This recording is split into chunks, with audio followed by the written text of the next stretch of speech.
അത് സന്യാസിയാകുന്ന തരത്തിൽ അത്ഭുത ശേഷി ഉണ്ടാകാൻ വേണ്ടി ചെയ്യേണ്ട ഒരു സാധനം അത് ഇവിടുത്തെ സാധാരണക്കാരനായ മനുഷ്യന്റെ പേരിൽ ഹിന്ദുവിന് പോലും ആവശ്യമില്ല. അത് ശരിക്ക് ഒരു ഹിസ്റ്റോറിക്കൽ ഹിന്ദു ഒരിക്കലും ചെയ്തിട്ടില്ല. കാരണം എല്ലാ ഹിന്ദുക്കളും സന്യാസിയാവാൻ പോകും. സന്യാസിമാരാവാൻ പോകുക ആരാണ്? വളരെ കുറച്ച് ആൾക്കാരാണ്. അതൊരു സാധാരണക്കാരന്റെ വ്യായാമമായിട്ട് മാറുകയാണ്. അതിലൊരു വൈരുദ്ധ്യം ആലോചിച്ച് നോക്ക്. ഒരു ഒരു ഒരു അത്ഭുതശേഷി. ആ അത്ഭുതശേഷി എന്ന് പറഞ്ഞാൽ ഏതെങ്കിലും മഹർഷിമാരൊക്കെ നേടിയെടുക്കേണ്ട കാര്യങ്ങൾ ഇവിടുത്തെ മുസ്ലിങ്ങളുടെയും ക്രിസ്ത്യാനികളുടെയും ദലിതുകളുടെയും ആദിവാസികളുടെയും മേൽ അടിച്ചേൽപ്പിക്കുന്നു എന്നുള്ളതിലപ്പുറം സാധാരണക്കാരനായി ഹിന്ദുവിൻ്റെ മേൽ അടിച്ചേൽപ്പിക്കുന്നു. അപ്പം ഞാനിത് എന്തിനു ചെയ്യണം എന്നുള്ള ഒരു ചോദ്യമുണ്ട്. അതിനു വേണ്ടിയിട്ടാണ് ഇതിൻ്റെ ലക്ഷ്യങ്ങളൊക്കെ അട്ടിമറിച്ച് വേറെ ലക്ഷ്യങ്ങളാക്കി മാറ്റുന്നത്. അതിനു വേണ്ടിയാണ്. അസ്സലാമു അലൈക്കും വറഹ്മത്തുള്ളാഹി. അൽഹംദുലില്ലാഹ് വസ്സലാത്തു വസ്സലാമു അലാ റസൂലില്ലാഹ് വഅല ആലിഹി വസഹ്ബിഹി അജ്മഈൻ അമ്മാ ബഅദ്. ഇപ്പോൾ നമ്മൾ വെറുതെ ഇങ്ങനെ സോഷ്യൽ മീഡിയകൾ ഇങ്ങനെ സ്ക്രോൾ ചെയ്യുകയാണെങ്കിൽ നമ്മളെ പ്രധാനമന്ത്രി മുതൽ LP സ്കൂൾ വരെ ഒരു ഇൻ്റർനാഷണൽ ഡേ ഓഫ് യോഗ എന്ന് പറഞ്ഞുകൊണ്ട് എനിക്ക് തോന്നുന്നത് 2014 മുതലാണ് UN അംഗീകാരത്തോടു കൂടി അതിങ്ങനെ അതിൻ്റെ ഒരു സെലിബ്രേഷൻ ആരംഭിക്കുന്നത്. അതിനൊരു 10ാം വാർഷിക ഒരു മൗനമായിക്കൊണ്ടുള്ള ഒരു സെലിബ്രേഷൻ ആയിക്കൊണ്ട് ഇങ്ങനെ എല്ലായിടത്തും ഇങ്ങനെ പാഞ്ഞ് നടക്കുകയാണ്. എല്ലായിടത്തും സ്കൂളിലും ക്യാമ്പസിലും ഒക്കെ ആയിക്കൊണ്ട് നമുക്ക് സർക്കാർ ഓഫീസുകളുടെ പുറങ്ങളിലൊക്കെ നമുക്കത് കാണാം. എന്താണ് ശരിക്കും ഈ യോഗയ്ക്ക് എന്തെങ്കിലും ഒരു തിയററ്റിക്കൽ എന്തെങ്കിലും ഒരു മഹത്വമുണ്ടോ? എന്താണ് അതിന് നമുക്ക് ശരിക്കും സമൂഹത്തിന് നൽകുന്ന ഒരു സന്ദേശം എന്താണ് ഉണ്ടെങ്കിൽ തന്നെ എന്നുള്ളത് നമ്മളൊന്ന് ചർച്ച ചെയ്യേണ്ടതുണ്ടെന്ന് തോന്നുന്നു. അല്ല, യോഗ എന്ന് പറയുന്ന ഈ ആഘോഷിക്കപ്പെടുന്ന ഈ പദ്ധതി, നമ്മൾക്ക് മുന്നിൽ അവതരിപ്പിക്കപ്പെടുന്ന ഈ ശരീരത്തെ വ്യത്യസ്ത രീതികളിൽ നിർത്തിക്കൊണ്ടുള്ള പിന്നെ ആ ഒരു ശാരീരിക പരിശീലനം, അത് നമ്മളുടെ ആരോഗ്യത്തെ പുഷ്ടിപ്പെടുത്തുന്നതാണ് പറയുന്നത്. നമ്മളെ ശരീരത്തിന് കൂടുതൽ കരുത്ത് നൽകും, ആരോഗ്യം നൽകും, വഴക്കം നൽകും, നമ്മളുടെ മനസ്സിന് സമാധാനം നൽകും, നമ്മളുടെ ജീവിതത്തെ കൂടുതൽ പ്രസന്നമാക്കി തീർക്കും എന്നൊക്കെയാണ് പറയുന്നത്. പക്ഷേ ഇതിലുള്ള പ്രശ്നം എന്താ വെച്ചാൽ, ഇപ്പോൾ ഒരു വ്യായാമമുറ ശരീരത്തിന് നല്ലതാണ്, അത് ആരോഗ്യകരമാണ്, അത് ശരീരത്തിന് പുഷ്ടി നൽകും എന്ന് പറയേണ്ടത് ആരാണ്? അത് പറയേണ്ടത് മെഡിക്കൽ സയൻസാണ്. നമ്മൾ മെഡിക്കൽ സയൻസ് എന്നൊക്കെ പറഞ്ഞാൽ അത്രയും ഡെവലപ്ഡ് ആയൊരു കാലത്താണ് നമ്മൾ ജീവിക്കുന്നത്. അപ്പോൾ നമ്മൾ തീർച്ചയായും വ്യായാമം എന്ന് പറഞ്ഞാൽ, എക്സർസൈസ് എന്ന് പറഞ്ഞാൽ വളരെ അത്യാവശ്യമുള്ള കാര്യമാണ്. അത് ചെയ്യണം എന്ന് ഡോക്ടർമാരൊക്കെ പറയുന്നതാണ്.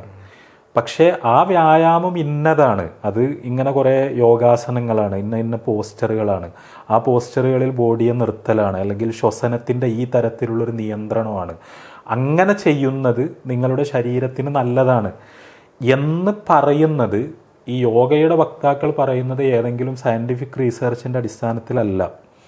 നേരെ മറിച്ച് അവർക്ക് പ്രാചീന ഭാരതത്തെക്കുറിച്ചുള്ളൊരു സങ്കല്പമുണ്ട്. അവരുടെ ഇതിൻ്റെ നീതീകരണം സ്ഥിതി ചെയ്യുന്നത് ചരിത്രത്തിലാണ്, ശാസ്ത്രത്തിലല്ല, ശരിക്കും സംസ്കാരത്തിലാണ്, വൈദ്യത്തിലല്ല. അങ്ങനെയാണ് അതിനെ പറയേണ്ടതെന്ന് എനിക്ക് തോന്നുന്നത്. കാരണം മെഡിക്കൽ സയൻസ് അല്ല ശരിക്കും അവർക്ക് ഇതിനുള്ള ക്രൈറ്റീരിയ എന്ന് പറഞ്ഞാൽ. നേരെ മറിച്ച് അവരെ സംബന്ധിച്ചിടത്തോളം ഭാരതം എന്ന് പറയുന്നൊരു ഭൂപ്രദേശം, ആ ഭൂപ്രദേശത്ത് സഹസ്രാബ്ദങ്ങൾക്ക് മുമ്പ് നിലനിന്നിരുന്ന ഇവിടുത്തെ മഹർഷിമാരിലൂടെയും മറ്റും നിലനിന്നിരുന്ന ഒരു സംസ്കാരം, ആ സംസ്കാരം ലോകോത്തരമാണ്, അത് ഏറ്റവും ഉദാത്തമാണ്, അത് വികസിപ്പിച്ച എല്ലാ രീതികളും ഏറ്റവും ഉജ്ജ്വലമാണ്, അത് നമ്മളുടെ ശരീരത്തിനും മനസ്സിനുമൊക്കെ ഏറ്റവും അനുഗുണമാണ് എന്ന് വിചാരിക്കുന്ന, സ്വന്തം ദേശത്തിൻ്റെ ചരിത്രത്തെയും സംസ്കാരത്തെയും വളരെ വൈകാരികമായി മഹത്വവൽക്കരിക്കുന്ന, അതിനെ സെലിബ്രേറ്റ് ചെയ്യാൻ ശ്രമിക്കുന്ന ഒരു മനോഭാവത്തിൽ നിന്നാണ് യോഗയുമായി ബന്ധപ്പെട്ട ഈ പ്രചാരണങ്ങൾ മുഴുവനും ഉണ്ടാകുന്നത് എന്നുള്ളിടത്താണ് അതിൻ്റെ പ്രശ്നം. ഇപ്പോൾ നമ്മൾ വ്യായാമത്തിൻ്റെ മഹത്വത്തിനെ പറ്റി പ്രസംഗിച്ചുകൊണ്ടിരിക്കുകയാണ്. ഈ വ്യായാമമാണ് വിഷയമെങ്കിൽ നമ്മൾ ആധുനിക വൈദ്യശാസ്ത്രത്തിലേക്ക് തിരിയുന്നതിന് പകരം അതിപ്രാചീനമായ ഒരു പ്രാദേശിക സംസ്കൃതിയിലേക്ക് നമ്മൾ പോകേണ്ട കാര്യം എന്താണ്? സയൻസ് ഇത്രയൊന്നും ഡെവലപ്ഡ് അല്ലാത്തൊരു കാലത്ത്, തീരെ ഡെവലപ്ഡ് അല്ലാത്ത കാലത്ത് അന്നത്തെ മനുഷ്യർ, അത് വ്യായാമ മുറകളാണെങ്കിൽ തന്നെ അന്നത്തെ മനുഷ്യർ അന്ന് വികസിപ്പിച്ച രീതികളിലേക്ക് നമ്മൾ പോകേണ്ട കാര്യം എന്താണ്? അതും സയൻസിൻ്റെ ടൂൾ ഉപയോഗിച്ചിട്ട് ഈ വ്യായാമ മുറകളെ ഇഴകീറി പരിശോധിച്ച്, വളരെ കൃത്യമായി പരിശോധിച്ച്, അതിലേതെങ്കിലുമൊക്കെ 1-2 പൊസിഷനുകൾ അത് നമ്മളുടെ ആരോഗ്യത്തിന് ഗുണകരമാണ് എന്ന് സയൻസ് കണ്ടെത്തിയതിൻ്റെ അടിസ്ഥാനത്തിൽ അതിനെ കടഞ്ഞെടുക്കുകയല്ല ചെയ്യുന്നത്. നേരെ മറിച്ച് ഈ ഒരു ഒരു ഒരു ബോധത്തിൽ നിന്ന് ഇവിടുത്തെ പ്രാചീന ഹിന്ദു സംസ്കാരം, അതിൻ്റെ വൈദ്യം, അതിൻ്റെ വ്യായാമം, അതിലുണ്ടായിരുന്ന വ്യത്യസ്ത തരം സാധനകൾ, ഇതൊക്കെ ഏറ്റവും ഉജ്ജ്വലമാണെന്ന് വിചാരിക്കുകയാണ്. അതുകൊണ്ട് തന്നെ ആ ഒരു സാംസ്കാരിക അഭിമാനം അത് പങ്കിടാത്ത ഒരാൾക്ക് ഈ സെലിബ്രേഷനിൽ സ്വാഭാവികമായും ജോയിൻ ചെയ്യാൻ കഴിയില്ല എന്നുള്ളതാണ് അതിൻ്റെ യാഥാർത്ഥ്യം. നമ്മൾക്ക് ഒരു എക്സർസൈസ് എന്നുള്ള നിലക്കാണെങ്കിൽ അത് വളരെയധികം വിവേചന ബുദ്ധിയോടുകൂടി, ഡിസ്ക്രീഷനോടുകൂടി, ഇതിൽ സയൻറ്റിഫിക്കായ എന്തെങ്കിലും ഉണ്ടോ, ഏതെങ്കിലും ഒരു പോസ്റ്റർ നമ്മളുടെ ശരീരത്തിന് എന്തെങ്കിലും ഗുണം നൽകുന്നതാണോ എന്ന് വളരെ കൃത്യമായി ശാസ്ത്രീയമായി പരിശോധിച്ച് ചെയ്യേണ്ടതാണ്. പക്ഷെ അതിൻ്റെ പോലെ ആവശ്യമില്ല. കാരണം നമ്മൾ ഇവിടെ ഉണ്ടായിരുന്ന ഒരു സാധനത്തിന് അങ്ങനെ ഇഴകേറി പരിശോധിക്കേണ്ട കാര്യമില്ലല്ലോ. നമ്മൾക്ക് സയൻസ് ഉപയോഗിച്ച് സ്വതന്ത്രമായി തന്നെ നമ്മൾക്കുള്ള വ്യായാമ മുറകൾ പരീക്ഷിക്കാവുന്നതേ ഉള്ളൂ. അപ്പോൾ ഇത് സയൻസ് അല്ല വിഷയം. ഇത് ഒരു ഭാരതീയ ചരിത്രത്തിൻ്റെ ഒരു ഘട്ടത്തെ സെലിബ്രേറ്റ് ചെയ്യാനുള്ള, പ്രത്യേകിച്ചും ഇപ്പോഴത്തെ ഇന്ത്യ ഭരിക്കുന്ന സർക്കാർ എന്ന് പറഞ്ഞാൽ, അല്ലെങ്കിൽ കഴിഞ്ഞ 8-10 വർഷമായി ഭരിച്ചുകൊണ്ടിരിക്കുന്ന സർക്കാർ എന്ന് പറഞ്ഞാൽ അവരുടെ RSSൻ്റെ ഹിന്ദുത്വത്തിൻ്റെ ഒരു കൾച്ചറൽ പ്രൊജക്റ്റാണ്. നമ്മൾ ഫാഷിസം എന്ന് പറയുമ്പോൾ അതിൻ്റെ പൊളിറ്റിക്കൽ ആസ്പെക്റ്റിനെ കുറിച്ചാണ്, രാഷ്ട്രീയമായ തലങ്ങളെക്കുറിച്ചാണ് നമ്മൾ പലപ്പോഴും സംസാരിക്കുന്നത്. അതിനേക്കാൾ അപകടകരമാണ് യഥാർത്ഥത്തിൽ അതിൻ്റെ സാംസ്കാരികമായ തലം എന്ന് പറഞ്ഞാൽ. അത് സവർണ ഹൈന്ദവ പാരമ്പര്യത്തെ ഇന്ത്യയുടെ പാരമ്പര്യമായിട്ട് അവതരിപ്പിക്കുക, അതിനെ ദേശീയതയായി നിർവചിക്കുക. അതാണ് അതിൻ്റെ ടാക്റ്റിക്. അതാണ്, അതായത് ഇവിടുത്തെ ഒരു ഹിന്ദു ട്രഡീഷൻ, ആ ഹിന്ദു ട്രഡീഷനിൽ ഉണ്ടായി വന്ന വളരെ പ്രാചീനമായ വേരുകളുണ്ട് എന്ന് പറയപ്പെടുന്ന ഒരു കാര്യത്തെ അതിനെ ഏറ്റവും ശാസ്ത്രീയമായി അവതരിപ്പിച്ചുകൊണ്ട് അതിനെ ഇന്ത്യയുടെ ഒരു ദേശീയ ചിഹ്നമായി സ്ഥാപിച്ചെടുക്കുക എന്ന് പറയുന്ന വളരെ പൊളിറ്റിക്കലായ, നിശ്ചയമായും വിമർശിക്കപ്പെടേണ്ട, ചോദ്യം ചെയ്യപ്പെടേണ്ട ഒരു കാര്യമാണ് നടന്നുകൊണ്ടിരിക്കുന്നതെന്നാണ് ഞാൻ മനസ്സിലാക്കുന്നത്. അല്ലേ, ഇപ്പോൾ ഹൈന്ദവ സംസ്കാരത്തെ നമ്മളെ ഒരു ഇന്ത്യൻ സംസ്കാരമായിട്ട് ഇങ്ങോട്ട് മാറ്റി ഇതാക്കാൻ വേണ്ടിയിട്ട് ചില സ്കൂൾ ക്യാമ്പസുകൾക്ക് സർക്കുലർ കൊടുക്കുന്നുണ്ട്. ഇനിയിപ്പോൾ എന്തുണ്ടെങ്കിൽ NSS പോലെ അല്ലെങ്കിൽ ചെറിയ ചെറിയ സ്കൂൾ കോളേജുകളൊക്കെ കൂട്ടായ്മകൾക്കൊക്കെ ഇത് ഈ രൂപത്തിൽ നിങ്ങളുടെ ക്യാമ്പസിൻ്റെ പുറത്തിരുന്നു കൊണ്ട് ഈ രൂപത്തിലിരുന്ന് ഫോട്ടോ എടുക്കുക, എന്നിട്ട് അത് ഒന്നായിട്ട് പ്രചരിപ്പിക്കുക. ചെറിയ കുട്ടി, ഇപ്പോൾ റീലുകളിലൊക്കെ ചെറിയ കുട്ടികളൊക്കെ അത് ചെയ്തിട്ട് ഇങ്ങനെ രസത്തിലൊക്കെ കൊണ്ടുപോകുന്നുണ്ട്. അപ്പോൾ നമ്മുടെ മനസ്സിലോട്ട് ഇങ്ങനെ മെല്ലെ മെല്ലെ ഇങ്ങനെ ഇട്ട് തരിക, ഇതൊരു വ്യായാമം എന്ന് പറഞ്ഞുകൊണ്ട് എല്ലാ കമ്മ്യൂണിറ്റി ഏറ്റെടുക്കുന്ന ഒരു രൂപം ഉണ്ട്. ശരിക്കും ഇതൊരു അജണ്ട ബേസ് ചെയ്ത് പോകുമ്പോൾ നമ്മൾ എങ്ങനെയാണ് അതിനെ പ്രതികരിക്കേണ്ടത് എന്നുള്ളതാണ്. അല്ല, അത് രാഷ്ട്രീയമായി ശക്തമായ മറുചോദ്യങ്ങൾ ഉന്നയിക്കപ്പെടേണ്ട ഒരു വിഷയമാണ്. കാരണം ഇന്ത്യ എന്ന് പറയുന്ന രാജ്യത്തെ പറ്റി ഭരണഘടനയ്ക്ക് ഒരു വിഭാവനമുണ്ട്. ഇത് വളരെ സെക്യുലറായൊരു രാജ്യമാണ്. ഇവിടുത്തെ വിദ്യാഭ്യാസം, പൊതുവിദ്യാഭ്യാസ സ്ഥാപനങ്ങളിൽ കൊടുക്കുന്ന വിദ്യാഭ്യാസം എന്ന് പറഞ്ഞാൽ സെക്യുലർ ആവണം. ഇവിടുത്തെ ഗവൺമെൻറ് സെക്യുലർ ആവണം. ഇത് നമ്മൾ പ്രധാനമന്ത്രിയെ തന്നെ കാണുന്നത് ഒരു യോഗാചാര്യനെ പോലെയാണ്. അദ്ദേഹം ഒരു പ്രധാനമന്ത്രി എന്ന നിലക്കല്ല ഞാൻ പറയുന്നത്. അതിനെ യോഗ എന്ന് പറയുന്ന ഒരു ഹൈന്ദവ അനുഷ്ഠാനമുറയെ രാജ്യത്തിൻ്റെ മുഖമായി ചിത്രീകരിക്കാൻ വളരെ ബോധപൂർവം ശ്രമിക്കുന്നു. അതിൻ്റെ ഒരു ഉത്സവ ഛായ കൊണ്ടുവരുന്നു. ആ ഉത്സവ ഛായയുടെ ഭാഗമായി അധികാരത്തിൻ്റെ സ്വാധീനം ഉപയോഗിച്ചിട്ട് സ്കൂളുകളിലും കോളേജുകളിലൊക്കെ നിർബന്ധിതമായി ഇത് അടിച്ചേൽപ്പിക്കപ്പെടുന്നു. അതിനോട് താല്പര്യമില്ലാത്ത മാനേജ്മെൻറ്റുകൾക്കും അധ്യാപകർക്കും പോലും അത് ഏറ്റെടുക്കേണ്ടി വരുന്നു, അത് നടത്തേണ്ടി വരുന്നു. കാരണം അത് അവരുടെ അതിജീവനത്തിൻ്റെയോ നിലനിൽപ്പിൻ്റെയോ ഒക്കെ പ്രശ്നമായി മാറുന്നു. ഒരു അത്ഭുതഭീകരമായൊരു മൗനം രാജ്യത്ത് തളം കെട്ടി നിൽക്കുന്നു. കാരണം വലിയ ബുദ്ധിജീവികളും ഒക്കെ അധിവസിക്കുന്ന സർവകലാശാലകളിലും കോളേജുകളിലും അടക്കം നിശബ്ദം ഈ യോഗ ഇടം പിടിക്കുന്നു, സ്ഥാനം പിടിക്കുന്നു. എല്ലാവരും അത് ചെയ്യുന്നു. ആർക്കും ചോദ്യങ്ങൾ പോലും ചോദിക്കാൻ വയ്യാതാവുന്നു. ഇത് ശരിക്ക് ഇങ്ങനെയാണ് ഫാഷിസം വളരുക. ഇവിടെ ഇപ്പോൾ സൂചിപ്പിക്കപ്പെട്ട പോലെ, കാരണം നമ്മൾ ഇപ്പോൾ മുസ്ലിം കുട്ടികളടക്കം, ക്രിസ്ത്യൻ കുട്ടികളടക്കം, അല്ലെങ്കിൽ ഇത്തരം ഒരു പാരമ്പര്യത്തിൽ നിന്ന് വരാത്ത കുട്ടികളടക്കം, അവർണ പശ്ചാത്തലത്തിൽ നിന്ന് വരുന്ന, ഈ പാരമ്പര്യമായിട്ട് യാതൊരു ബന്ധവുമില്ലാത്ത നമ്മൾ ഹിന്ദുക്കൾ എന്നൊക്കെ തന്നെ പറയുന്ന ആ ഹിന്ദുക്കളിലെ ചെറിയൊരു ന്യൂനപക്ഷം മാത്രമാണ് ശരിക്കും ഈ സവർണർ എന്ന് പറയുന്ന ആൾക്കാർ. ഈ ദലിത്, ആദിവാസി, ബഹുജനങ്ങളുടെ ഒന്നും പാരമ്പര്യത്തിലുള്ള ഒരു കാര്യമല്ല ഈ യോഗ എന്ന് പറയുന്നത്. ഈ യോഗ എന്ന് പറഞ്ഞാൽ ഇവരിപ്പോൾ യോഗ എന്ന് പറഞ്ഞ അവതരിപ്പിക്കുന്നത് അത് വളരെ ഏൻഷ്യൻ്റ് ഹിന്ദു ട്രഡീഷനാണോ, അത് തന്നെയാണോ അവർ പ്രാക്ടീസ് ചെയ്യുന്നത്, അതല്ല അതിലൊരു അപ്രോപ്രിയേഷൻ ഉണ്ടോ, അങ്ങനത്തെ ഡിബേറ്റുകളിലേക്കല്ല ഞാൻ പോകുന്നത്. എന്ത് തന്നെയാണെങ്കിലും അവർ ശ്രമിക്കുന്നത് ഇത് ഒരു പ്രാചീന ഭാരതീയ പാരമ്പര്യമാണെന്ന് പറഞ്ഞിട്ട് സ്ഥാപിക്കാനാണ്. അപ്പം അവരുടെ എല്ലാം മേൽ രാജ്യത്തിലെ വലിയൊരു ഭൂരിപക്ഷം ജനങ്ങളുടെ അവരുടെ സംസ്കാരവുമായി, അവരുടെ വിശ്വാസവുമായി, അവരുടെ പാരമ്പര്യവുമായി ബന്ധമില്ലാത്തൊരു കാര്യത്തെ ഇവിടുത്തെ ഒരു ഒരു ഒരു സവർണ സനാതന പാരമ്പര്യത്തിൻ്റെ ഒരു അടരെടുത്തു കൊണ്ടുവന്നിട്ട് അവിടെ സ്ഥാപിക്കുകയാണ്. ഇത് ഏത് തരം ഇന്ത്യയാണ് ഹിന്ദുത്വം സ്ഥാപിക്കാൻ ശ്രമിക്കുന്നത് എന്നുള്ള ചോദ്യത്തിൻ്റെ ഉത്തരവാണ്. അവർക്ക് വേണ്ടത് ആധുനിക ജനാധിപത്യ മതനിരപേക്ഷ ഇന്ത്യയെ അല്ല, നേരെ മറിച്ച് ഈ പറയുന്ന സഹസ്രാബ്ദങ്ങൾ പഴക്കമുള്ള ജാതി വ്യവസ്ഥ കൊടുമ്പിരി കൊണ്ടിരുന്ന സവർണാധിപത്യം, അതിൻ്റെ എല്ലാതരം ക്രൂരതകളോടും കൂടി അഴിഞ്ഞാടിയിരുന്ന ഒരു ഒരു ഭാരതം, അവർ ആർഷഭാരതം എന്നൊക്കെ പറഞ്ഞ് വിഗ്രഹവൽക്കരിക്കാൻ ശ്രമിക്കുന്ന ഒരു ഭാരതം, ആ ഭാരതത്തെ പുനഃസ്ഥാപിക്കാനാണ് അവർ ശ്രമിക്കുന്നത്. അപ്പോൾ ആ ഭാരതത്തെ പുനഃസ്ഥാപിക്കണമെങ്കിൽ അതിനെ ഗ്ലോറിഫൈ ചെയ്യണം. ആർഷഭാരതത്തെയും അതിൻ്റെ സംസ്കാരത്തെയും ഗ്ലോറിഫൈ ചെയ്യുക എന്നുള്ളത് ഇവിടുത്തെ ഫാഷിസത്തിൻ്റെ ഏറ്റവും വലിയ സാംസ്കാരിക പദ്ധതികളിലൊന്നാണ്. അപ്പോൾ അതാണ് കൃത്യമായി ഇപ്പം നടന്നുകൊണ്ടിരിക്കുന്നത് എന്നുള്ളതാണ് യാഥാർത്ഥ്യം. അപ്പോൾ അതുകൊണ്ട് തന്നെ ബൗദ്ധികമായി വൈജ്ഞാനികമായി അതിനെ ചെറുക്കാനും പ്രശ്നവൽക്കരിക്കാനുള്ള പദ്ധതികൾ ഉണ്ടായേ തീരൂ എന്നാണ് ഞാൻ മനസ്സിലാക്കുന്നത്. അതേപോലെ തന്നെ അപ്പോൾ ഇതിൻ്റെ ഒപ്പം തന്നെ ഇതിൻ്റെ കുറിച്ചുള്ള പഠനങ്ങളൊക്കെ നിർബന്ധമായിക്കൊണ്ട് സമൂഹത്തിൽ വരേണ്ടതുണ്ട് എന്നുള്ളതാണ് ഒന്നുള്ളത്. മറ്റൊന്നാണെങ്കിൽ വിശ്വാസപരമായിക്കൊണ്ട് ഇസ്ലാമിന് ഈ യോഗവുമായി ബന്ധപ്പെട്ട് പലതരത്തിലുള്ള ഓരോ സംഗതികളും നമ്മളിങ്ങനെ അടിച്ചേൽപ്പിച്ച് ഇങ്ങനെ വരുന്നുണ്ട് ഫാഷിസത്തിൻ്റെ ഭാഗമായിക്കൊണ്ട്. അപ്പോൾ നമുക്ക് ഇസ്ലാമികമായിക്കൊണ്ട് ഇതിൻ്റെ ശരിക്കുള്ള നിലപാട് എന്താണ്, എങ്ങനെയാണ് നമുക്ക് ഒരാൾക്ക് ഇത് പറഞ്ഞു മനസ്സിലാക്കാൻ സാധിക്കുക എന്നുള്ളത്? അല്ല, യോഗ എന്ന് പറഞ്ഞാൽ എന്താണ്? ഇത് ഇവിടെ നമ്മളിതുവരെ സംസാരിച്ചപ്പോഴൊക്കെ പറഞ്ഞ പോലെ ഇതിനെ ഗ്ലോറിഫൈ ചെയ്യാനുള്ള, സെലിബ്രേറ്റ് ചെയ്യാനുള്ള ഒരു ശ്രമമാണ് ഇത് നടത്തുന്നത്. അപ്പോൾ അത് എല്ലാവർക്കും അപ്പീലിംഗ് ആവാൻ വേണ്ടിയിട്ടാണ് ഈ ആരോഗ്യം, വ്യായാമം അല്ലെങ്കിൽ മാനസിക സ്വാസ്ഥ്യം ഇങ്ങനത്തെ കുറേ കാര്യങ്ങൾ എടുത്തു പറയുന്നത്. യഥാർത്ഥത്തിൽ യോഗ ഇതൊന്നും അല്ല. യോഗ എന്ന് പറഞ്ഞാൽ ശരിക്ക് പിന്നെ ശരീരപുഷ്ടിക്ക് വേണ്ടിയുള്ളതോ കേവലമായ മാനസിക പ്രസന്നതയ്ക്ക് വേണ്ടിയുള്ളതോ ഒന്നുമായൊരു കാര്യമല്ല, അതിനുവേണ്ടി വികസിപ്പിക്കപ്പെട്ടൊരു കാര്യമല്ല.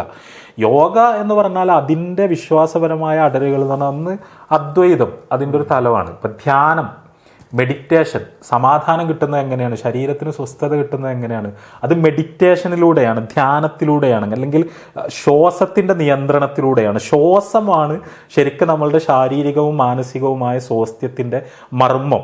അപ്പോൾ ഇതൊക്കെ പറയുന്നത് കേട്ടാൽ നമ്മൾ കേൾക്കുമ്പോൾ അത് വളരെ സെക്യുലറൈസ്ഡായി അവതരിപ്പിക്കപ്പെടുന്നതുകൊണ്ട് അതിൻ്റെ ഒരു ഫിലോസഫി നമുക്ക് മിസ്സാവുകയാണ്.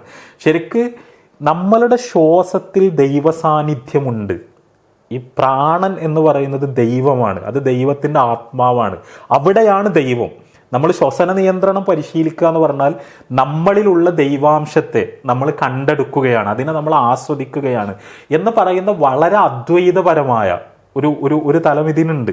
അപ്പോൾ അതെന്ന് പറഞ്ഞാൽ നമ്മളെ തന്നെ ദൈവമായി കാണുന്ന ഒരു അദ്വൈത വ്യാഖ്യാനത്തിൻ്റെ ഒരു നീൾച്ചയാണ്. അല്ലാതെ ഈ ആൾക്കാർ വിചാരിക്കുന്ന പോലെ നമ്മൾ ശ്വാസം അകത്തേക്കിടുക, പുറത്തേക്കെടുക്കുക, അത് ഇത്ര വട്ടം ചെയ്യുക, ഇന്ന രീതിയിൽ ധ്യാനം ഇരിക്കുക, അതാണ് പരിഹാരം എന്നൊക്കെ പറയുന്നത്.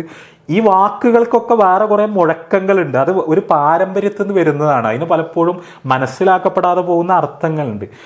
രണ്ടാമത്തെ ഒരു കാര്യം, ഈ ഇന്ത്യയിലെ യോഗ എന്ന് പറയുന്നത് ഒരു ഇന്ത്യൻ ഫിലോസഫിയാണ്. ഇന്ത്യൻ ഫിലോസഫി എന്ന് പറഞ്ഞാൽ ഒരു ഇന്ത്യൻ ഹിന്ദു സവർണ ഫിലോസഫിയാണ്. ഇവിടെ കുറേ ഫിലോസഫികൾ ഉണ്ടായിരുന്നു, അതായത് മതപരമായ ഫിലോസഫികൾ ഉണ്ടായിരുന്നു. ആ മതപരമായ ഫിലോസഫികളിലെ ഒരു സ്കൂളാണ്, ഒരു ശാഖയാണ് ശരിക്കും യോഗ എന്ന് പറഞ്ഞാൽ. അപ്പോൾ ഈ യോഗ ഇന്ത്യയിൽ യോഗികൾ ഉണ്ടായിരുന്നു, നമുക്കറിയാലോ, യോഗികൾ ഉണ്ടായിരുന്നു. ഈ യോഗികൾ എന്ന് പറഞ്ഞാൽ ആരാണ്? അത്ഭുത വിദ്യകൾ ചെയ്യാൻ കഴിയുന്നവരാണ് ശരിക്കും യോഗികൾ എന്ന് പറഞ്ഞാൽ. അതായത് പിന്നെ കാട്ടിലൊക്കെ പോയിട്ട് തപസ്സിരുന്നിട്ട് ഈ തപസ്സിലൂടെയൊക്കെ കുറേ അത്ഭുതകരമായ ശേഷികൾ നേടിയെടുത്തിട്ട് മാജിക്കൽ പവേഴ്സ് അത് ആൾക്കാരുടെ മുന്നിൽ എക്സിബിറ്റ് ചെയ്യുന്ന ആൾക്കാരാണ് ശരിക്കും യോഗികൾ എന്നറിയപ്പെട്ടത്. അപ്പോൾ അവർക്ക് വേണ്ടി നിർദ്ദേശിക്കപ്പെട്ട സാധനകളാണ് വാസ്തവത്തിൽ യോഗയുടെ ഉള്ളടക്കം എന്ന് പറഞ്ഞാൽ. അതിൻ്റെ ഒറിജിനൽ രൂപത്തിൽ യോഗ എന്ന് പറഞ്ഞാൽ അതാണ്. അപ്പോൾ അവർക്ക് എവിടുന്നാണ് അനുഗ്രഹങ്ങൾ കിട്ടുക? അതായത് അതിമാനുഷമായ പ്രകടനങ്ങൾ നടത്താനുള്ള, അല്ലെങ്കിൽ സാധാരണക്കാർക്ക് കഴിയാത്ത തരത്തിലുള്ള അത്ഭുത പ്രകടനങ്ങൾ കാഴ്ചവെക്കാനുള്ള വരങ്ങൾ ഇവർക്ക് എവിടുന്നാണ് കിട്ടുക? അവർക്ക് കിട്ടത് ദേവതമാരുടെ അടുത്തു നിന്നാണ്, അല്ലെങ്കിൽ ദേവന്മാരുടെ അടുത്തു നിന്നാണ്. ഇത് ഹിന്ദു പെയ്ഗൻ കൾച്ചറിൻ്റെ, ഈ ഇവിടുത്തെ വിഗ്രഹാരാധനാപരമായ ദേവപൂജയിൽ അധിഷ്ഠിതമായ, ദേവതാ സങ്കല്പങ്ങളിൽ അധിഷ്ഠിതമായ ഇന്ത്യൻ ഹിന്ദു ബഹുദൈവാരാധനയിൽ വളരെ സ്വാഭാവികമാണത്. അപ്പോൾ അതുകൊണ്ട് തന്നെ ഈ ദേവതകളെ പ്രീതിപ്പെടുത്താൻ വേണ്ടി നിർദ്ദേശിക്കപ്പെട്ട സാധനകളാണ് ശരിക്ക് യോഗയുടെ അടിസ്ഥാനപരമായി ഉള്ളടക്കം എന്ന് പറഞ്ഞാൽ. ശരീരം അങ്ങനെ നിർത്തുന്നു, ഇങ്ങനെ നിർത്തുന്നു, അതിൻ്റെ കൂടെ ചില മന്ത്രോച്ചാരണങ്ങൾ നടത്തുന്നു. ആ മന്ത്രോച്ചാരണങ്ങൾ എന്ന് പറഞ്ഞാൽ ഈ ദേവതാ സ്തുതികളാണ്, ആ ദേവതകളെ പ്രീതിപ്പെടുത്താൻ വേണ്ടിയുള്ള സ്തുതികളാണ്. അപ്പൊ ശരീരത്തെ അങ്ങനെ നിർത്തുകയും ഈ ദേവതാ സ്തുതികൾ അർപ്പിക്കുകയും ചെയ്താൽ, അതോടൊപ്പം ഈ ശ്വാസ നിയന്ത്രണം കൂടി നമ്മൾ പാലിച്ചാൽ നമ്മൾക്ക് അനുഗ്രഹങ്ങൾ ലഭിക്കും, അല്ലെങ്കിൽ ചില അത്ഭുതങ്ങൾ കാണിക്കാനുള്ള ശക്തി നമ്മൾക്ക് ലഭിക്കും. അതായത് ഒരു സന്യാസിയായി വളരാനുള്ള മാർഗമാണിത്. അതായത് അത്ഭുത പ്രകടനങ്ങൾ കാഴ്ചവെക്കുന്ന ഒരു സന്യാസിയായി വളരാനുള്ള മാർഗമാണ് വാസ്തവത്തിൽ യോഗ എന്ന് പറയുന്നത്. തികച്ചും മതപരമായ, തികച്ചും വിശ്വാസപരമായ, തികച്ചും ഈ തരം സങ്കല്പങ്ങളുടെ അടിത്തറയിൽ നിർദ്ദേശിക്കപ്പെട്ട ഒരു കാര്യമാണ്. അതിനെ നമ്മൾ ആ സന്ദർഭത്തിൽ നിന്ന് പൊട്ടിച്ചു കൊണ്ടുവന്നിട്ട് നമ്മൾ കയ്യും കാലും അങ്ങനെ ആക്കിയാൽ നമ്മൾക്ക് ശരീരത്തിന് എന്തോ തരത്തിലുള്ള പുരോഗതി ഉണ്ടാകുമെന്ന് പറയാണ്. അതാ ഞാൻ നേരത്തെ പറഞ്ഞത്. ഇതൊരു മെഡിക്കൽ സയൻസുമായിട്ട് ബന്ധപ്പെട്ട ഒരു സാധനത്തിൽ നിന്ന് വരുന്നതല്ല. ആദ്യം തന്നെ ഇതിനെ സെലിബ്രേറ്റ് ചെയ്യണമെന്ന് തീരുമാനിച്ചിട്ട് എന്നിട്ട് ഇങ്ങനെ ടോർച്ചടിച്ച് നോക്കിയിട്ട് ഇതിനെന്തെങ്കിലും ഫിസിക്കൽ ബെനിഫിറ്റ് ഉണ്ടോ എന്ന് പരിശോധിച്ചിട്ട് എന്നിട്ട് അതിനെ സെലിബ്രേറ്റ് ചെയ്യാനും എസ്റ്റാബ്ലിഷ് ചെയ്തെടുക്കാനുള്ള ഒരു ശ്രമമാണ് ഇപ്പം നടന്നുകൊണ്ടിരിക്കുന്നത്. അപ്പം അതുകൊണ്ട് തന്നെ പിന്നെ ഇങ്ങനത്തെ ഒരു സംഭവം എന്ന് പറഞ്ഞാൽ ഇസ്ലാമിന് അതിനോടുള്ള നിലപാടെന്ന് പറഞ്ഞാൽ വളരെ ക്ലിയർ ആണല്ലോ. അത് പ്രത്യേകിച്ച് പറയേണ്ട കാര്യമില്ല. കാരണം ഇസ്ലാം എന്ന് പറഞ്ഞാൽ വളരെ കണിശമായ ഏകദൈവാരാധന, അതായത് പ്രപഞ്ചത്തെ മുഴുവൻ സൃഷ്ടിച്ച് പരിപാലിക്കുന്ന സ്രഷ്ടാവ്, ആ സ്രഷ്ടാവിനെ മാത്രമേ ആരാധിക്കാൻ പാടുള്ളൂ, അവനെ മാത്രമേ വണങ്ങാൻ പാടുള്ളൂ, അവനെ മാത്രമേ വിളിച്ച് പ്രാർത്ഥിക്കാൻ പാടുള്ളൂ എന്നുള്ളതാണ് ഇസ്ലാമിൻ്റെ ഏറ്റവും ഫണ്ടമെൻ്റലായ മെസ്സേജ്. അപ്പോൾ അതിന് നേരെ വിപരീതമായൊരു ആശയമാണിത്. അത് നേരത്തെ പറഞ്ഞ അദ്വൈതമാണെങ്കിലും അതിന് തീർത്തും വിപരീതമായ ആശയമാണ്. അല്ലെങ്കിൽ ഈ ദേവതാ പൂജ എന്ന് പറയുന്നതും അവരുടെ അനുഗ്രഹങ്ങൾ പ്രതീക്ഷിക്കുക എന്ന് പറയുന്നതും തപസ്സിലൂടെ അത്ഭുത ശക്തികൾ നേടിയെടുക്കുക എന്ന് പറയുന്നതും ആ തരത്തിൽ ദിവ്യമായ ശേഷികളുള്ള ആ സിദ്ധന്മാരുണ്ടാവുക എന്ന് പറയുന്നതും ഇതൊക്കെ തന്നെ ഇസ്ലാമിക ഏകദൈവാരാധനയുടെ തത്വങ്ങളെ കൃത്യമായി ലംഘിക്കുന്ന കാര്യമാണ്. അത് നമ്മളെന്ന് പറഞ്ഞാൽ ഇത്രയൊക്കെ ശാസ്ത്രം പുരോഗമിച്ചൊരു കാലത്ത്, ഇന്ത്യ മുന്നോട്ട് പോകേണ്ട കാലത്ത്, നമ്മൾ ചന്ദ്രനുമായിട്ടൊക്കെ ഇടപാടുകൾ നടത്തിക്കൊണ്ടിരിക്കുന്ന കാലത്ത് നമ്മൾ വീണ്ടും ഈ എന്താ പറയുക വളരെ അന്ധവിശ്വാസപരമായ ഒരു ഭൂതകാലത്തെ സെലിബ്രേറ്റ് ചെയ്ത് അതിലേക്ക് രാജ്യത്തെ തിരിച്ചു നടത്താൻ ശ്രമിക്കുക എന്ന് പറഞ്ഞാൽ വളരെ സങ്കടകരമായ കാര്യമാണ്. അത് ഒരു മുസ്ലിങ്ങളെ മാത്രം വിഷയമല്ല അത് ശരിക്ക്. കാരണം അതിലിപ്പോൾ ഇപ്പോൾ സൂര്യ നമസ്കാരം ഇപ്പോൾ യോഗയുടെ ഭാഗമായി വ്യാപകമായി ഇപ്പോൾ സജസ്റ്റ് ചെയ്യപ്പെടുന്ന, കാര്യമായി സെലിബ്രേറ്റ് ചെയ്യപ്പെടുന്ന, ഇപ്പോൾ പ്രധാനമന്ത്രിയുടെ പേരിലുള്ള ആപ്പിലടക്കം ആഘോഷിക്കപ്പെടുന്ന ഒരു കാര്യമാണത്. യോഗയുടെ ഒരു പ്രധാനപ്പെട്ട, യോഗയോട് അറ്റാച്ച് ചെയ്തുകൊണ്ട് എല്ലാ സ്ഥലങ്ങളിലും വളരെ കാര്യമായി നിർദ്ദേശിക്കപ്പെടുന്ന ഒരു കാര്യമാണ് സൂര്യ നമസ്കാരം എന്ന് പറഞ്ഞാൽ സൂര്യപൂജയാണ്. സൂര്യപൂജ എന്ന് പറഞ്ഞാൽ സൂര്യന് ആരാധനകൾ അർപ്പിക്കലാണ്. അതായത് സൂര്യനെ ഒരു ദൈവമായി, ദേവനായി സങ്കല്പിച്ചുകൊണ്ട് 12ഓളം ശാരീരിക നിലകൾ, 12ഓളം ശാരീരികമായ പോസ്റ്ററുകൾ നമ്മൾ നിൽക്കുന്നു. അതിനൊരു സീക്വൻസ് ഒക്കെ ഉണ്ട്. അത് പലരും പഠിപ്പിച്ചിട്ടുണ്ട്. എന്ന് തുടങ്ങിയതാണ്, ആര് തുടങ്ങിയതാണെന്നുള്ള ചോദ്യത്തിന് ചില ആൾക്കാരൊക്കെ അത് വളരെ ആധുനിക കാലത്ത് തുടങ്ങിയതാണ്. അങ്ങനെ ഒരു സംഭവം ഉണ്ട് കേട്ടോ. അതായത് ഇന്ത്യയിലൊരു യോഗ ട്രഡീഷൻ ഉണ്ടായിരുന്നു എന്നുള്ളത് ശരിയാണ്. അത് സന്യാസിമാരൊക്കെ അനുഷ്ഠിച്ചിരുന്നു എന്നുള്ളത് ശരിയാണ്. അത് ആധുനിക കാലത്ത് ചില കച്ചവടക്കാരാണ് അല്ലെങ്കിൽ ചില സന്യാസിമാരാണ് അതിനൊക്കെ എടുത്തുകൊണ്ടുവന്നിട്ട് അതിനെ വേറെ രീതിയിലേക്കാക്കിയിട്ട് ആധുനിക മനുഷ്യന്റെ മുന്നിൽ വിറ്റുപോകാവുന്ന തരത്തിലൊരു പുതിയ യോഗ പാക്കേജായി അതിനെ അവതരിപ്പിച്ചതെന്നും ഇതിന് ശരിക്കും പൗരാണിക ഇന്ത്യയിൽ വേരുകളില്ല എന്നൊക്കെ പറയുന്ന ആൾക്കാരൊക്കെ ഉണ്ട്. അതിൻ്റെ അങ്ങനത്തെ ഒരു ഡിബേറ്റൊക്കെ ഞാൻ പോകുന്നത്. പക്ഷേ എന്ത് തന്നെയാണെങ്കിലും നമ്മളെ മുന്നിൽ ഈ സൂര്യ നമസ്കാരം എന്ന് പറഞ്ഞാൽ അവതരിപ്പിക്കപ്പെടുന്നത് വളരെ ക്ലിയറാണ്. സൂര്യനിൽ ദിവ്യത്വം ആരോപിച്ചുകൊണ്ട് സൂര്യനെ സ്തുതിക്കുന്ന, സൂര്യനെ പ്രീതിപ്പെടുത്താൻ ശ്രമിക്കുന്ന മന്ത്രോച്ചാരണങ്ങളാണ്. അത് ഈ ഓംകാര ശബ്ദത്തോടു കൂടി സൂര്യദേവന്റെ അല്ലെങ്കിൽ സൂര്യദൈവത്തിന്റെ വ്യത്യസ്ത പേരുകൾ പരാമർശിച്ചുകൊണ്ടുള്ള മന്ത്രങ്ങൾ ഈ ഓരോ പോസ്റ്ററിലും ചെയ്യാറുണ്ട്. ഇത് ശരീരത്തിന് എന്ത് പുഷ്ടിയാണ്? ഇത് ശരീരപുഷ്ടിയല്ല, ഇത് ആത്മീയമായൊരു സാധനയാണ്. അതിന് ഇസ്ലാം ഈ കാര്യത്തിൽ വളരെ ക്ലിയറാണ്. ഇപ്പം നമ്മൾ ബലി പെരുന്നാൾ ആഘോഷിച്ചിട്ടുള്ളൂ കഴിഞ്ഞ ദിവസങ്ങളിൽ. ഇബ്രാഹിം നബി അലൈഹി സ്വലാത്തു വസ്സലാമിനാണ് നമ്മൾ യഥാർത്ഥത്തിൽ അതിൽ ഉയർത്തിപ്പിടിച്ച. അപ്പോൾ ഇബ്രാഹിം നബിയെക്കുറിച്ച് മുസ്ലിങ്ങളല്ലാത്തവരും കേട്ടിട്ടുണ്ടാവും. ഇബ്രാഹിം നബിൻ്റെ ജീവിത സന്ദേശം തന്നെ ഇതാണ്. ഇബ്രാഹിം നബി ജീവിച്ചിരുന്ന പ്രദേശം എന്ന് പറഞ്ഞാൽ ഇറാഖിലെ ഈ ഊർ എന്ന് പറയുന്ന പ്രദേശത്താണ് ഇബ്രാഹിം നബി ജീവിച്ചിരുന്നതെന്നാണ് പറയപ്പെടുന്നത്. അപ്പോൾ അത് ഇപ്പോൾ ബൈബിളിൻ്റെ ഒക്കെ അടിസ്ഥാനത്തിൽ കുറേ ആർക്കിയോളജിസ്റ്റുകൾ ഇന്നത്തെ തെക്കൻ ഇറാഖിൽ പിന്നെ ബസ്രയുടെ അടുത്ത് നാസിരിയ പട്ടണത്തിനടുത്തുള്ള ഊർ എന്ന് പറഞ്ഞ ഒരു ഗ്രാമത്തെ അവിടെ ആയിരുന്നു ഇബ്രാഹിം നബി ജീവിച്ചിരുന്നത് എന്ന് പൊതുവിൽ മനസ്സിലാക്കപ്പെടുന്നു. അപ്പോൾ അവിടെയൊക്കെ നടത്തിയ ഈ ആർക്കിയോളജിക്കൽ എക്സ്കവേഷൻസ്, ഇപ്പോൾ ഈജിപ്തിലൊക്കെ നടന്ന വളരെ ഗ്രാൻഡ് സ്കെയിലുള്ള എക്സ്കവേഷൻസിനെ പോലെ തന്നെ 20-ാം നൂറ്റാണ്ടിൽ വലിയ ഉത്ഖനന ഗവേഷണങ്ങൾ നടന്ന സ്ഥലമാണ് ഈ ഊർ എന്ന് പറയുന്നത്. അപ്പോൾ അതിൻ്റെ ഈ ഉത്ഖനന ഗവേഷണങ്ങളിൽ കിട്ടിയത് പിന്നെ സിഗറാറ്റ് എന്നൊക്കെ ഇവർ പറയുന്ന വലിയ അമ്പലങ്ങൾ, അതായത് ഈ ആകാശഗോളങ്ങളെ പൂജിക്കാനുള്ള, ഇപ്പോൾ സൂര്യനെ ചന്ദ്രനെയൊക്കെ പൂജിക്കാനുള്ള വലിയ അമ്പലങ്ങൾ, അതുമായിട്ട് ബന്ധപ്പെട്ട വിഗ്രഹങ്ങളൊക്കെയാണ് നമ്മൾ കാണുന്നത്. അപ്പോൾ ഇബ്രാഹിം നബിൻ്റെ ജീവിതത്തിൽ അതിന്മേൽ നമുക്ക് അവസാനിപ്പിക്കാമെന്ന് എനിക്ക് തോന്നുന്നത്. ഇബ്രാഹിം നബി അലൈഹി സ്വലാത്തു വസ്സലാമിൻ്റെ ജീവിതത്തിലെ ഏറ്റവും പ്രധാനപ്പെട്ട ഒരു സന്ദർഭം ഖുർആൻ വിവരിക്കുന്നത് ഇബ്രാഹിം നബി ഒരു അഭിനയം, അതായത് അവിടുത്തെ ജനങ്ങളൊക്കെ വിളിച്ചുകൂട്ടി അവരെ മുന്നിൽ ഇബ്രാഹിം നബി അഭിനയിക്കുകയാണ്. ഒരു ശരിക്കും ഒരു നാടകം പോലെയാണത്. കാരണം ഇബ്രാഹിം നബി ഇങ്ങനെ കടന്നു വരുന്നു, ഇബ്രാഹിം നബി കടന്നു വന്നിട്ട് പിന്നെ ഈ എന്താണ് സൂര്യനെ കാണുന്നു. അപ്പോൾ സൂര്യനെ കാണുമ്പോൾ ഇബ്രാഹിം നബി പറയാണ്, അത് തിരക്കടില്ലല്ലോ, നല്ല വലുപ്പമുണ്ട്, നല്ല ശോഭുണ്ട്, അപ്പോൾ ഇത് തന്നെയാണ് എൻ്റെ രക്ഷിതാവ്, ഇത് തന്നെയാണ് എൻ്റെ ദൈവം, ഞാൻ ഇതിനെ ആരാധിക്കാൻ തീരുമാനിച്ചു എന്ന് പറയുകയാണ്. അപ്പോൾ ആൾക്കാർ അതിനെ സീരിയസ് ആയിട്ട് എടുത്തിട്ട് ഈ ഇബ്രാഹിം സൂര്യപൂജ തുടങ്ങാൻ തീരുമാനിച്ചു എന്ന് വിചാരിക്കുകയാണ്.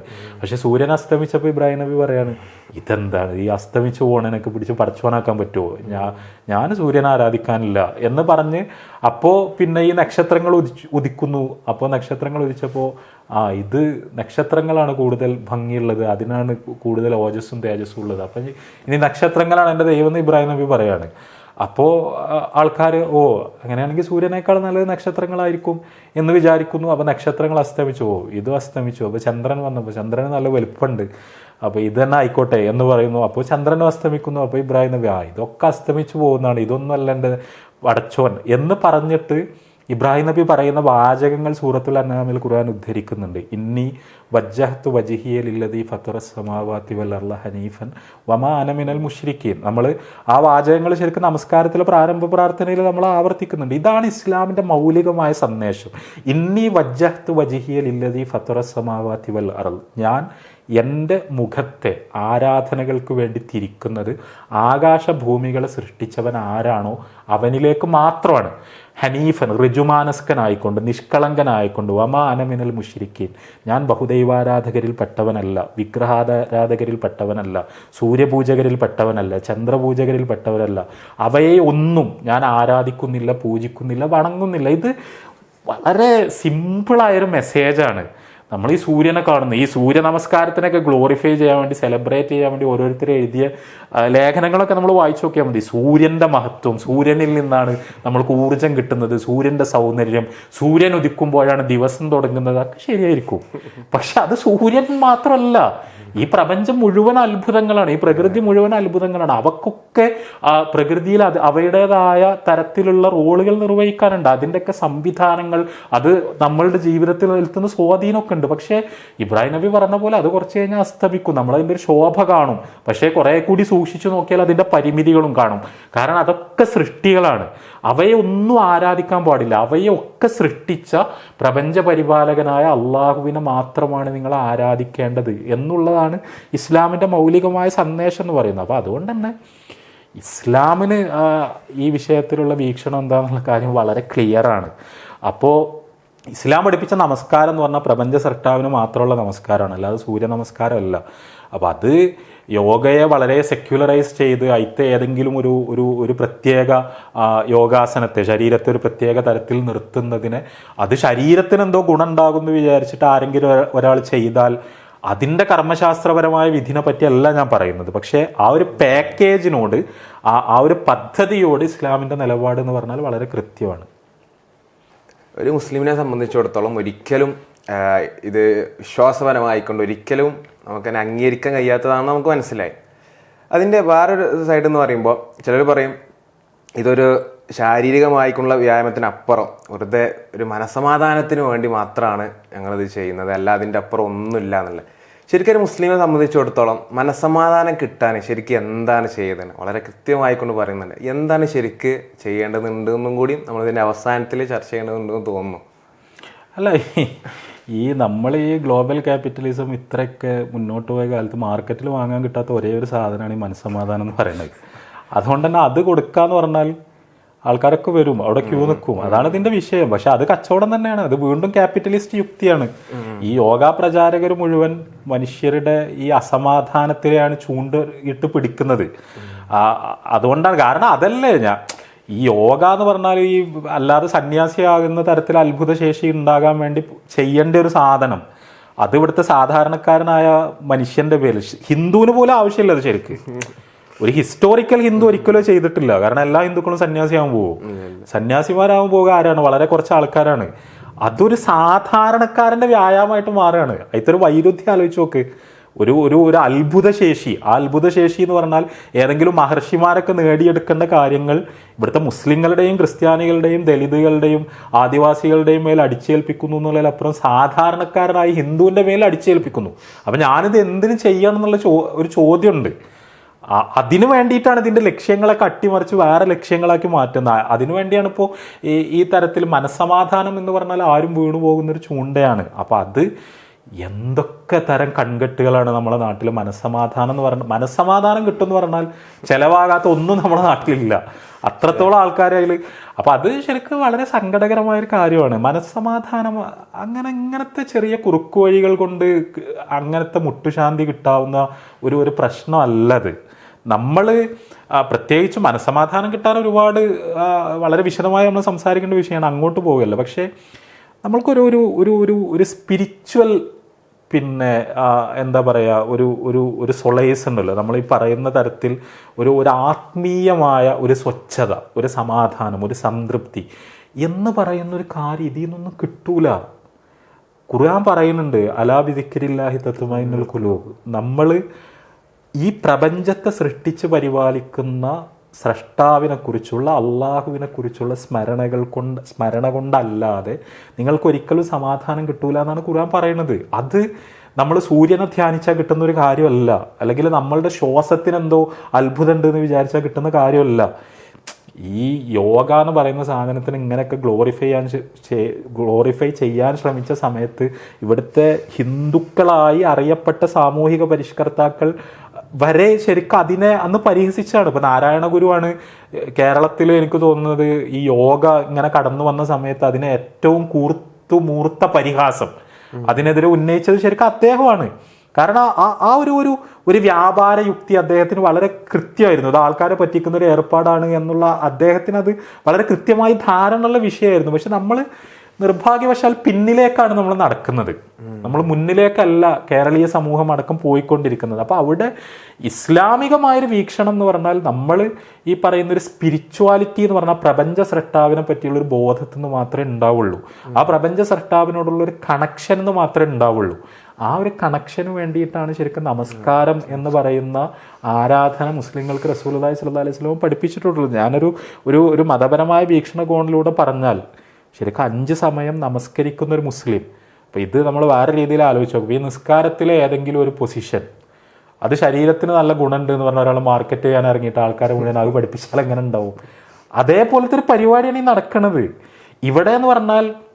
പ്രപഞ്ച സൃഷ്ടാവായ അള്ളാഹു, നമ്മളെല്ലാം സൃഷ്ടിച്ച പ്രപഞ്ച പരിപാലകൻ, അവൻ നമ്മൾക്ക് അപ്രാപ്യനാണ്, അവനുമായി നമ്മൾക്ക് കമ്മ്യൂണിക്കേറ്റ് ചെയ്യാൻ കഴിയില്ല എന്നുള്ളൊരു ധാരണയാണ് പൊതുവിൽ ബഹുദൈവാരാധക സമൂഹങ്ങളിലൊക്കെ ഉള്ളത്. അതുകൊണ്ടാണ് അവർ ഏതെങ്കിലും വിഗ്രഹങ്ങളിലേക്കോ ദേവതകളിലേക്കോ ഒക്കെ ചായുന്നത്. പക്ഷേ ആ പ്രപഞ്ച സൃഷ്ടാവായിട്ടുള്ളൊരു ഡയറക്റ്റ് കമ്മ്യൂണിക്കേഷൻ, ഒരു ഡയറക്റ്റ് കോൺവെർസേഷനാണ് ശരിക്കും നമസ്കാരം എന്ന് പറഞ്ഞാൽ. ആ നമസ്കാരം അതിൻ്റെ പൊരുളറിഞ്ഞുകൊണ്ട്, അതിൻ്റെ മധുരം അനുഭവിച്ചുകൊണ്ട് ശരിക്കൊരു മുസ്ലിം നിർവഹിക്കുകയാണെന്നുണ്ടെങ്കിൽ അവന് മനസ്സമാധാനം തിരഞ്ഞ് എവിടേക്കും പോകേണ്ടി വരില്ല എന്നുള്ളതാണ് അതിൻ്റെ യാഥാർത്ഥ്യം.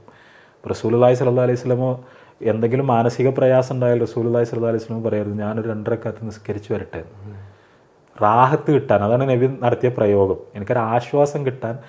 കാരണം എന്നെ സൃഷ്ടിച്ച് പരിപാലിക്കുന്ന ഈ പ്രപഞ്ചത്തെ മുഴുവൻ അടക്കി ഭരിക്കുന്ന പ്രപഞ്ചത്തിൻ്റെ സൃഷ്ടാവിനോട് പോയി കൈകെട്ടി നിന്ന് പിന്നെ നിശ്ചിതമായ രീതിയിൽ എനിക്ക് സംഭാഷണം നടത്താനൊരു അവസരമുണ്ട്. അത് നടത്തിയാൽ എൻ്റെ എല്ലാ പ്രശ്നങ്ങളും തീരും. അത് ഇപ്പോൾ സുജൂദ് എന്ന് പറഞ്ഞാൽ ഈ നമസ്കാരത്തിലെ സാഷ്ടാംഗത്തിൽ എന്ന് പറഞ്ഞാൽ റസൂൽ പറഞ്ഞത് അള്ളാഹുവുമായുള്ള കുർബത്താണ്. നമ്മൾ പടച്ചോനോട് ഏറ്റവും അടുത്ത് കിടക്കുന്ന അവസ്ഥയാണ്. നമ്മൾ ശരിക്കും ഇവിടുത്തെ മുസ്ലിങ്ങൾ നിസ്കരിച്ചിട്ട് സമാധാനം കിട്ടുന്നില്ല, പക്ഷേ യോഗ മാറ്റിൽ കുറച്ച് നേരം ഇരുന്നാൽ എനിക്ക് സമാധാനം കിട്ടുന്നുണ്ടെന്ന് ഒരാൾ പറയുന്നുണ്ടെങ്കിൽ അയാൾക്ക് നിസ്കാരം എന്താണെന്ന് മനസ്സിലായിട്ടില്ല, നിസ്കാരം അയാളെ സ്പർശിക്കുന്നില്ല, സമാധാനം എന്താണെന്ന് മനസ്സിലായിട്ടില്ല എന്നാണ് അതിൻ്റെ അർത്ഥം. അപ്പം അങ്ങനെ ഒരു ഒരു ഒരു പതനത്തിലേക്ക് മുസ്ലിങ്ങൾ പോകുന്നുണ്ടെങ്കിൽ, അതായത് മുസ്ലിങ്ങളുടെ കൂട്ടത്തിൽ ചില സഹോദരങ്ങൾക്കെങ്കിലും അങ്ങനെ ഉണ്ടാവുന്നുണ്ടെങ്കിൽ അവർ നമസ്കാരത്തെ ഒന്നുകൂടി അതിൻ്റെ പൊരുളറിഞ്ഞുകൊണ്ട് പരിശീലിക്കാൻ ശ്രമിക്കേണ്ടതുണ്ട് എന്നാണ് എനിക്ക് തോന്നുന്നത്.